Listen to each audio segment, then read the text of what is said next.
15-second hook. They laughed at her torn clothes and empty hands, never knowing her heart was richer than their palaces. When the prince came searching for beauty, no one imagined his eyes would stop on a poor village orphan, and that one choice would shake the entire kingdom forever. The sun rose slowly over the kingdom of Orphan, painting the sky in shades of gold and pale pink. Beyond the towering castles and marble streets of the capital, far away from silk dresses and jeweled crowns, lay a small forgotten village called Bramblewood. It was a place most nobles didn't even know existed, a place where roofs leaked when it rained and bread was counted slice by slice. In this village lived a girl named Alara. No one knew exactly how old Alara was. She had lost her parents to a fever when she was very young, and since then, life had marked her in quiet, invisible ways. She lived in a small, broken cottage at the edge of the village, with cracked wooden walls and a door that never fully closed. Each morning, she woke before the sun, wrapped in a thin shawl that had once belonged to her mother, and stepped outside to greet another day of survival. The villagers often looked at her with a mix of pity and disdain. To some, she was simply the orphan girl. To others, she was a burden, a reminder of poverty they wanted to forget. Children whispered behind her back. Grown women shook their heads when she passed, murmuring about how fate had cursed her. Men barely noticed her at all. Yet Alara never complained. She fetched water from the well not only for herself, but for the elderly who could no longer walk that far. She gathered wild herbs in the forest and quietly left them at the doors of the sick. When a hungry child cried in the night, it was often Alara who shared her last piece of bread, smiling softly as if she were the one receiving a gift. Despite her kindness, the world gave her little in return. Her clothes were patched and faded. Her hands were rough from labor. Her feet were often bare. And still, there was something about her presence that felt warm, like sunlight slipping through clouds after a storm. One evening, as the village gathered near the small marketplace, a royal announcement arrived, something so rare that people froze mid-conversation. A royal messenger, dressed in deep blue with the kingdom's crest stitched in gold, unrolled a scroll and read aloud in a commanding voice. By order of His Highness, Prince Alaric of Orphan, the messenger declared, a grand selection shall take place. The prince will choose his future bride from among the most beautiful and noble young women of the kingdom. Gasps rippled through the crowd. The messenger continued, in the coming weeks, His Highness will travel across the land, observing not only beauty, but grace, virtue, and character. The moment the announcement ended, the village erupted in excited chatter. A prince, someone exclaimed. This is for the noble ladies, not for people like us, another said with a laugh. Young girls began whispering dreams they had never dared to speak aloud. Mothers straightened their daughters' hair and imagined silk gowns and palace halls. But when their eyes passed over Alara, standing quietly at the edge of the crowd, their expressions changed. She doesn't even have a proper dress, one woman scoffed. As if the prince would ever look at an orphan, another added. Alara said nothing. She didn't feel sadness or jealousy. The idea of princes and palaces felt like a story from another world, a world that had never made space for someone like her. She simply turned and walked back to her cottage, the sound of laughter and excitement fading behind her. Days passed, and news of the prince's journey spread like wildfire. In wealthy towns, noble daughters practiced walking gracefully and speaking softly. In grand houses, mirrors were polished and dresses prepared. Everywhere, people spoke of Prince Alaric, his wealth, his power, his kindness, and his piercing eyes that were said to see through lies. Then one morning, something unexpected happened. Prince Alaric's caravan turned off the main road. Instead of riding toward another noble estate, the prince ordered his guards to follow a narrow, dusty path leading toward Bramblewood village. The guards exchanged uncertain glances. Your Highness, one of them said carefully, there is nothing of importance in that village. The prince looked ahead, his expression thoughtful. Sometimes, he replied calmly, the most important things are found where no one bothers to look. When the royal horses appeared at the edge of the village, panic spread instantly. Villagers rushed to clean their doorsteps, children ran to hide, and elders bowed deeply. No prince had ever visited Bramblewood before. No prince had ever visited Bramblewood before. Elara was kneeling beside an old woman named Mara, gently feeding her soup from a chipped bowl. Mara's hands trembled with age. "Eat slowly," Elara said softly. "It's still warm." A sudden hush fell over the village. Elara looked up and saw the crowd parting, eyes wide with fear and awe. She turned just as the prince dismounted his horse only a few steps away. Prince Alaric was nothing like the stories had described. Yes, he wore fine clothes and carried himself with authority, but his eyes held a quiet seriousness, not arrogance. He observed everything: the broken homes, the thin faces, the children with dirt-smudged cheeks. His gaze finally settled on Elara. She quickly stood, lowering her head respectfully. Her heart pounded, not from excitement, but from uncertainty. She worried she had done something wrong. "What is your name?" the prince asked gently. "Elara, Your Highness," she replied, her voice calm but soft. He glanced at the old woman beside her. "Is she your family?" Elara shook her head. "No, sire. She is alone. I help when I can." The prince studied her more closely. The worn dress, the tired hands, the quiet dignity in the way she spoke. "And who helps you?" he asked. Elara paused for a moment, then smiled faintly. "God does. And sometimes kindness finds its way back." Something shifted in the prince's expression. He didn't speak right away. Instead, he watched as Elara returned to Mara's side, lifting the bowl again, completely forgetting the presence of royalty. Around them, villagers held their breath. Prince Alaric felt a strange tightness in his chest. He had spoken with countless noblewomen, each trained to impress him, each eager for his attention. Yet none had looked away from him so easily. None had chosen compassion over opportunity. As the prince prepared to leave, he turned back once more. "Elara," he said, "if you were given everything you ever wanted, what would you wish for?" She thought carefully before. "That no child would sleep hungry," she said, "and that no one would feel invisible." The prince nodded slowly, deeply moved. As the royal caravan departed, whispers filled the village. Why did he speak to her? She's just an orphan. Elara returned to her cottage that evening, unaware that her simple words had followed the prince all the way back to his palace, and that the path of her life had quietly begun to change. Far away, under the glowing chandeliers of the royal castle, Prince Alaric stood alone by a tall window, staring into the night. For the first time, the question was no longer who was the most beautiful. It was who was the most true.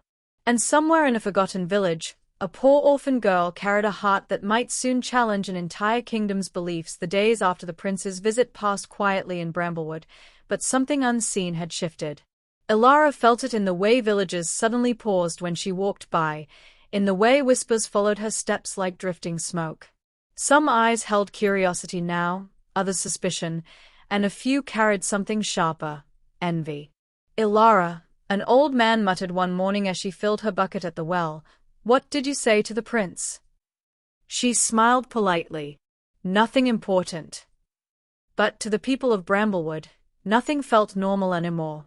Meanwhile, miles away, the royal palace stirred with excitement and preparation. Prince Alaric's announcement had drawn noble families from every corner of the kingdom. Carriages lined the marble streets. Silk gowns shimmered under crystal chandeliers. Laughter echoed through long hallways scented with roses and polished stone. Yet the prince remained distant. His advisors noticed it first. "She is beautiful," Lord Cedric said, gesturing toward a young noblewoman who bowed gracefully before the throne. "Daughter of House Valen. Well-educated. Refined." Prince Alaric nodded politely, but his eyes were elsewhere, distant and thoughtful. One by one, noble women were presented to him, each more elegant than the last. They spoke of poetry, lineage, and etiquette. They smiled with practiced perfection. Some laughed softly at his smallest remarks. Others tried to impress him with flattery thinly veiled as admiration. And still, something was missing. That night, alone in his chambers, the prince sat at his desk, staring at an untouched goblet of wine. His mind drifted back to a dusty village, to a girl kneeling beside an old woman, feeding her soup as if that simple act were more important than the presence of a prince. "Who helps you?" he whispered to himself, repeating her words. "Kindness finds its way back." He closed his eyes. For the first time in his life, Prince Alaric questioned the traditions he had been raised to honor. Marriage had always been described as a political alliance, a union of wealth and influence. Love, he had been told, could grow later. But what if that was wrong? Back in Bramblewood, Ilara's life continued as it always had. She rose before dawn, cleaned homes for a few coins, gathered firewood, and tended to the sick. But not everyone looked at her the same anymore. "She thinks she's special now," one girl whispered loudly as Ilara passed. "Did you see how the prince spoke to her?" another scoffed. "As if that means anything." Ilara kept her head down, though their words stung. She hadn't asked for attention. She hadn't sought favor. All she had done was be herself. One afternoon, she found a group of children huddled behind a broken fence, crying. A boy had cut his foot badly on a rusted nail. Blood soaked the dirt beneath him. Without hesitation, Ilara tore a strip from her already worn shawl and pressed it gently against the wound. "It will be all right," she whispered. "Look at me. Breathe slowly." As she worked, she didn't notice the pair of riders watching from a distance. Prince Alaric had returned, this time without ceremony. Dressed plainly, accompanied by only one guard, he wanted to see the village without fear or performance. And once again, there she was. Helping. Always helping. He dismounted quietly and approached. The children froze when they saw him, eyes wide with shock. Ilara turned, startled. "Your Highness," she said, standing quickly and bowing. "Please," the prince said gently. "Don't stop." She hesitated, then knelt again, finishing the bandage. Only when the child was calm did she rise to face him. "You came back," she said softly. "I did," the prince replied. "I wanted to see this place again. And you?" The guard shifted uncomfortably, sensing something important unfolding. "Why?" Ilara asked, not out of boldness, but genuine curiosity. Prince Alaric took a breath. "Because I've seen many beautiful faces," he said. "But I've rarely seen a beautiful heart." Her cheeks flushed, and she looked down. "I'm just doing what anyone should." "Not everyone does," he replied. They walked slowly through the village. The prince asked about her life, her childhood, her dreams. Ilara answered honestly, without embellishment or complaint. She spoke of hunger, of loss, of loneliness, but also of gratitude. "I've learned," she said, "that pain can either harden you or open your heart. I chose the second." Those words settled deep within him. As the sun dipped low, casting golden light across the village, Prince Alaric stopped walking. "Ilara," he said quietly, "would you come to the palace?" She looked at him in shock. "Me? Why?" "So others may see what I see," he answered. Fear flickered across her face. "I don't belong there." The prince met her gaze steadily. Belonging isn't decided by walls or crowns. Still, doubt lingered in her eyes. The palace was a world of judgment, a place where she would be measured and found lacking. She knew how people looked at girls like her. Sensing her hesitation, the prince added softly, "You would not be alone." After a long moment, she nodded. "If it is truly your wish, Your Highness." The news spread faster than wildfire. When Ilara arrived at the palace days later, wearing a simple dress provided by the royal seamstresses, whispers filled the halls. "That's her? She's nothing special. An orphan? Here." Noblewomen watched her with narrowed eyes as she walked past, her posture straight but her hands trembling slightly at her sides. She had never seen such grandeur. Towering columns, golden tapestries, floors that reflected her own uncertain reflection. One noblewoman laughed softly behind her fan. Did they let a servant wander into the selection? Ilara heard, but she kept walking. Prince Alaric greeted her personally, ignoring the stares. "You are welcome here," he said clearly, his voice carrying through the hall. That single sentence silenced the room. Over the following days, Ilara was observed just like the others, not only in appearance, but in conduct. She was invited to meals, conversations, and gatherings. And every time, she chose humility over pride. She thanked servants by name. She listened more than she spoke. When she saw a maid struggling under a heavy load, she stepped in to help, shocking everyone around her. "Why would you do that?" a noble girl asked her once, disbelief dripping from her voice. Ilara smiled gently. "Because she's tired." Prince Alaric watched it all. The more the court mocked her, the brighter her spirit shone. Where others competed, she comforted. Where others pretended, she remained sincere. And slowly, something dangerous began to grow among the nobles. Fear. Because for the first time, wealth and beauty were no longer enough. As the final selection approached, the kingdom buzzed with expectation. Everyone assumed the prince would return to tradition in the end. Surely this poor girl was only a lesson, a passing curiosity. Surely. But on the eve of the announcement, Prince Alaric stood once more by his window, gazing at the moonlit gardens. Behind him, his advisor spoke carefully. "Your Highness, choosing her will anger many." The prince didn't turn. "Then perhaps," he said calmly, "they should ask themselves why." In a quiet chamber across the palace, Ilara knelt beside her bed, hands clasped tightly. "I don't know what tomorrow holds," she whispered. "But whatever happens, let me remain who I am." Outside, the palace bells rang softly, counting down the hours to a choice that would shake the kingdom to its core. Prince Alaric greeted her personally, ignoring the stares. "You are welcome here," he said clearly, his voice carrying through the hall. That single sentence silenced the room. Over the following days, Ilara was observed just like the others, not only in appearance, but in conduct. She was invited to meals, conversations, and gatherings. And every time, she chose humility over pride. She thanked servants by name. She listened more than she spoke. When she saw a maid struggling under a heavy load, she stepped in to help, shocking everyone around her. "Why would you do that?" a noble girl asked her once, disbelief dripping from her voice. Ilara smiled gently. "Because she's tired." Prince Alaric watched it all.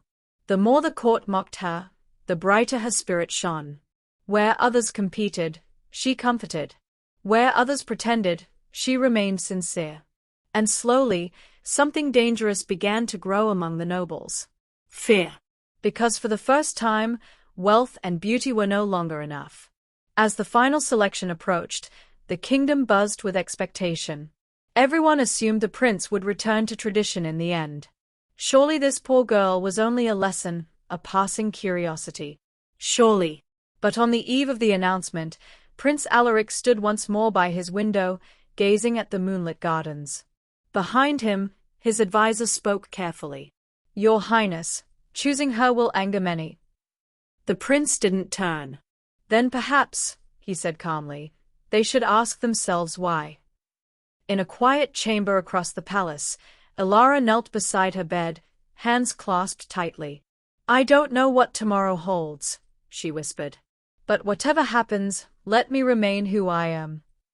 Outside, the palace bells rang softly, counting down the hours to a choice that would shake the kingdom to its core. The morning of the royal selection dawned heavy with anticipation. Bells rang across the capital, their deep echoes rolling through the streets like a summons from fate itself.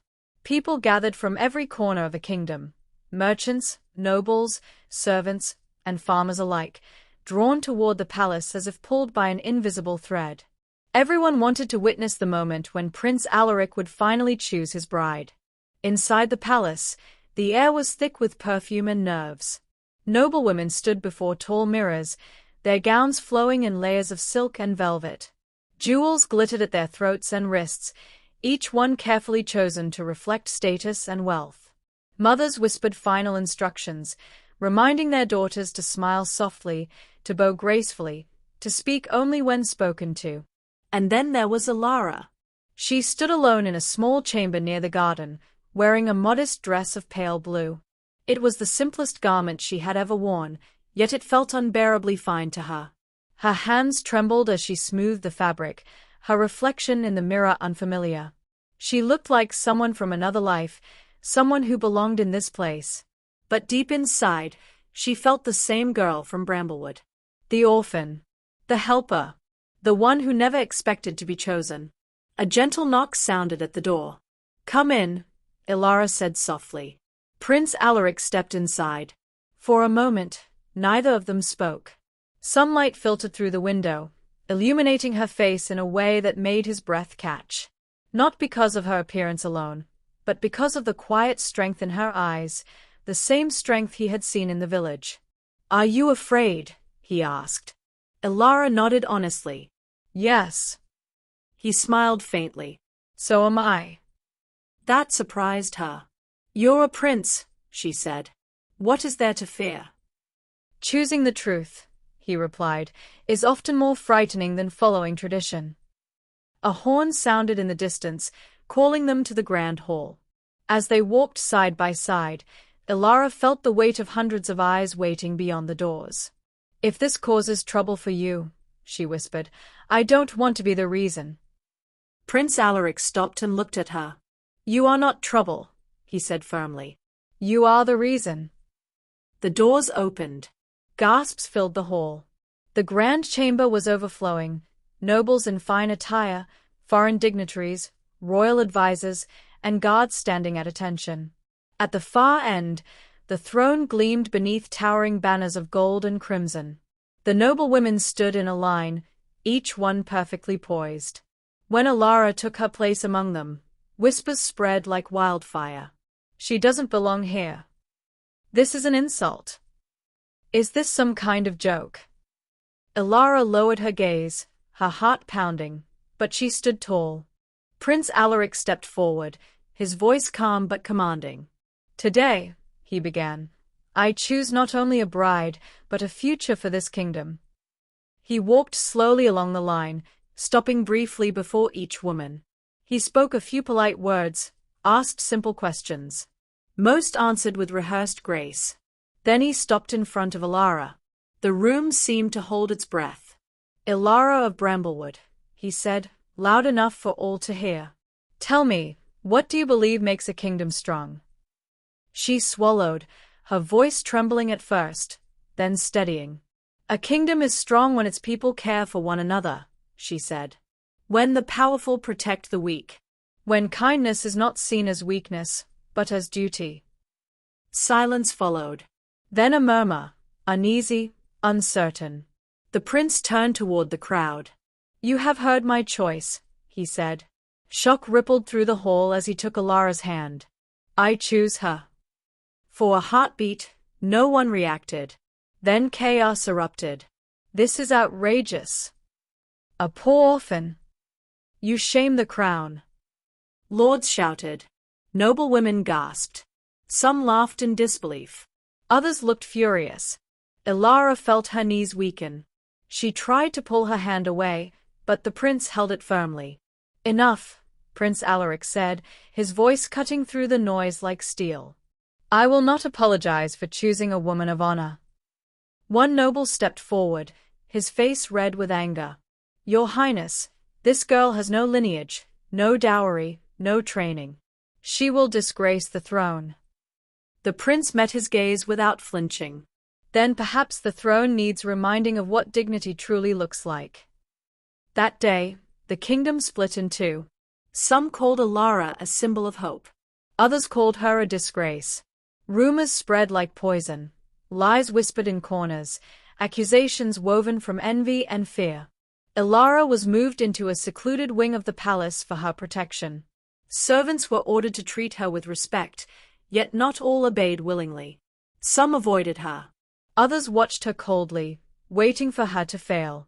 One evening, Ilara sat alone in the garden, tears silently slipping down her cheeks. The weight of the kingdom felt unbearable. "I never wanted this," she whispered to the night. Prince Alaric found her there. They hate me, she said quietly. They fear what they don't understand, he replied.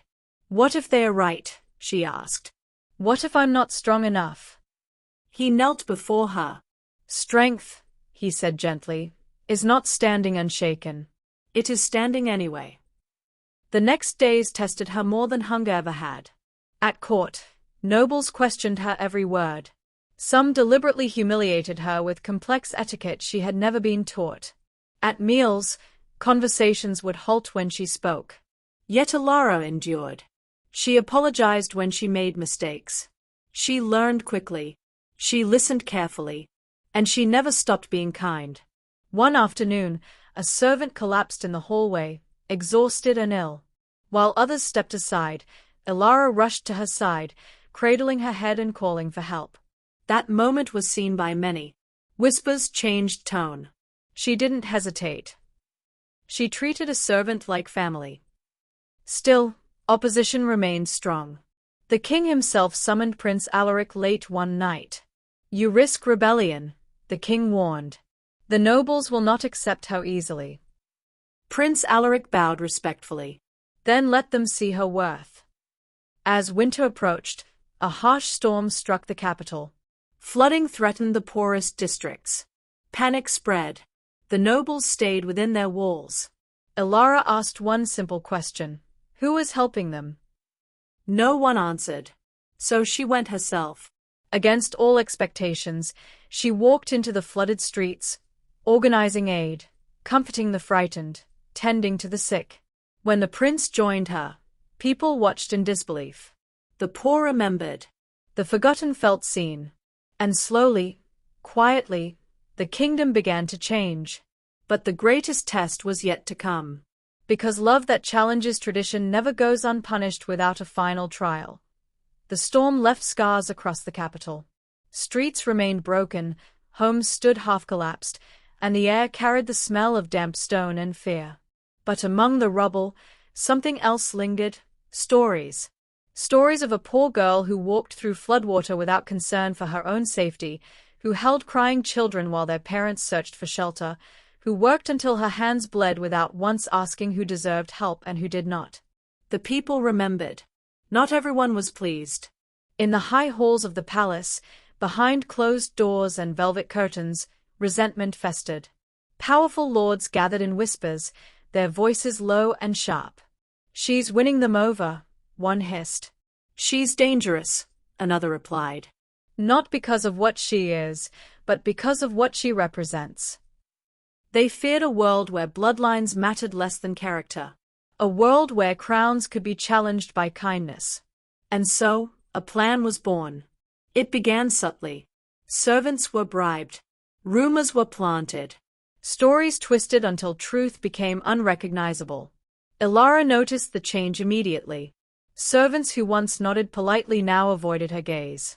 Meals arrived late or not at all. Conversations stopped when she entered a room.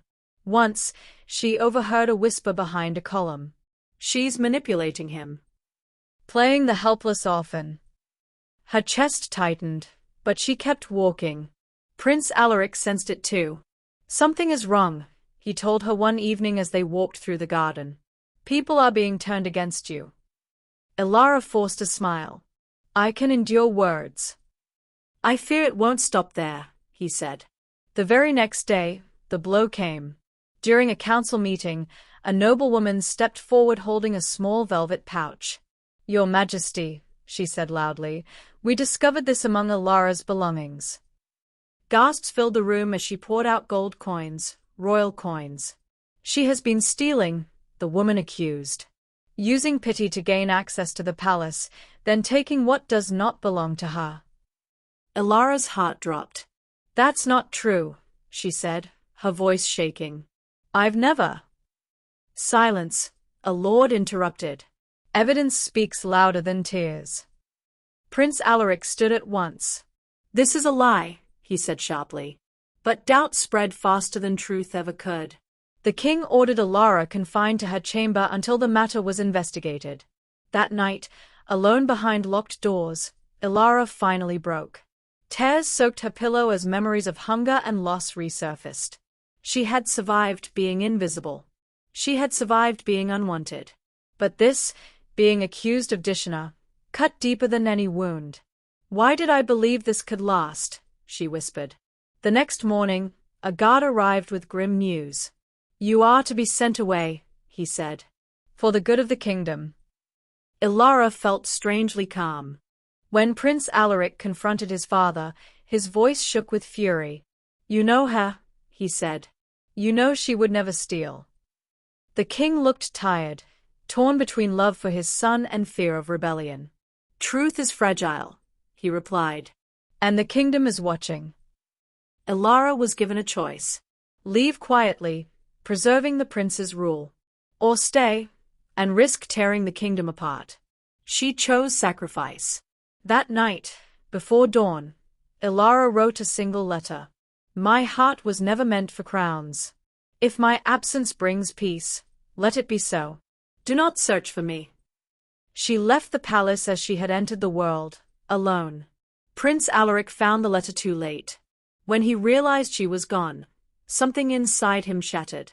He searched the capital, the villages, the roads beyond the kingdom. Days passed. Weeks. No sign of her. Meanwhile, the truth slowly emerged. A servant, unable to live with guilt, confessed. The coins had been planted. The accusation, fabricated. The king summoned the council in rage. Titles were stripped. Lands were seized. But justice felt hollow without her. Far away, Ilara walked from village to village, helping where she could, sleeping under open skies. She gave her name to no one. One evening, she collapsed from exhaustion near a small chapel. A kindly old healer took her in. "You carry great sorrow," the woman said gently. Ilara nodded. "And great love." Back in the capital, the people began to ask dangerous questions. Why was she sent away? Who benefits from her absence? The prince stood before the crowd one final time. "I was wrong to let fear decide," he declared. "I will not rule without truth." He abdicated the throne. Gasps turned into cries. Leaving the crown behind, Prince Alaric set out to find the woman who had taught him what ruling truly meant. Weeks later, on a quiet road at the edge of nowhere, two paths crossed again. Ilara looked up and froze. They stood in silence, tears filling both their eyes. "You gave up everything," she whispered. "So did you," he replied. "I chose love." And in that moment, the world felt whole again. The road stretched endlessly ahead, quiet and dust-worn, bordered by wildflowers bending under the evening breeze. For a long moment, Ilara and Alaric simply stood there, as if afraid that one step forward might shatter the fragile miracle of finding each other again. "You shouldn't have come," Ilara said at last, her voice trembling. "Your kingdom needs you." Alaric shook his head slowly. "A kingdom that survives on lies is already lost," he replied. "I needed to find what was true." Tears slipped down Ilara's cheeks. "I left so you wouldn't have to choose." "And I followed," he said softly, "because I already had." They walked together to the small chapel where Ilara had been resting. It was humble, stone walls, a leaking roof, and candles that flickered weakly in the corners. Yet to Alaric, it felt warmer than any palace he had ever known. Over the following days, they spoke of everything that had been left unsaid. Ilara told him of the nights she had slept hungry again, not because she had no food, but because she gave it away. Alaric spoke of the throne he abandoned, the silence of the palace without her, and the strange peace he felt after walking away from power. "You were born to rule," Ilara said one night. "No," he replied gently. "I was born to serve. I just needed you to show me how." Word of the prince's disappearance spread quickly. Panic gripped the capital. Without him, the court fractured. Nobles argued. The people protested. And in their anger, they finally demanded the truth. When the full story of Ilara's exile reached the streets, something remarkable happened. The people rose, not in violence, but in unity. Farmers, merchants, servants, and soldiers marched together, calling not for a crown, but for justice. They demanded the return of the prince and the woman of kindness. Messengers were sent in every direction. It was a child who found them first. A young boy, thin and barefoot, ran up the chapel steps one afternoon. "Are you the prince?" he asked breathlessly. Alaric smiled. "I was." The boy shook his head fiercely. "You still are. The people want you back. Both of you." Ilara felt fear tighten her chest. "They won't accept me." The boy looked at her, confused. "You helped my mother," he said simply. "Why wouldn't they?" They returned to the capital together, not in golden carriages, but on foot. When they reached the city gates, they found thousands waiting. Silence fell as the crowd parted. Then, slowly, one person knelt. Then another. And another. Not for royalty. For respect. The king stepped forward, his eyes filled with regret. He bowed to Ilara. "I failed you," he said. "And I failed my people." Ilara's voice shook, but it was steady. "Then let us begin again." The crown was offered back to Alaric. He accepted, but on one condition. "There will be no throne above the people," he declared. "And no worth measured by birth." Ilara stood beside him, not as a symbol, but as a partner. Their wedding was unlike any the kingdom had ever seen. It was held in the open fields outside Bramblewood village. There were no jewels, no grand displays, only music, laughter, and food shared freely among all. Ilara walked barefoot down the grass, wearing a simple white dress. When Alaric took her hands, his voice broke. "You taught me what love looks like," he said. "And you taught me," she replied, smiling through tears, "that kindness belongs everywhere, even on a throne." Years passed. The kingdom changed. Schools were built in villages long forgotten. No child was left hungry.